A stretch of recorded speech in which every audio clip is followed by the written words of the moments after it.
Hello everybody, welcome back to my YouTube channel. So guys, in this video I'm gonna be showing you how to fix your issue does not yet offer support for this code. So guys, let's get started without wasting any time. When you try to enter your card here and it's showing the error like this, then I'll show you how can you fix it. So first of all guys, what you need to do is just simply have to close this page.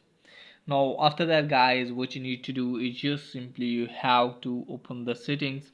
Let me tell you that first of all you have to make sure that you're properly connected with the internet. And after that guys, what you need to do is just simply have to tap on general. Also make sure that you have updated your GUIs. Once it's done for you guys, just simply you have to close this page. Let me tell you that if you are entering your card in Apple Wallet like this, now I'm going to show you how can you do that.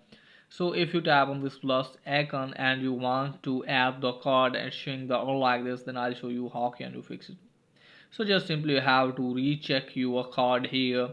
So let me tell you that you can also tap on learn more and make sure that card you are entering is showing in the list. Okay guys, if the card is not showing, then it means your card is not supported for the Apple Wallet.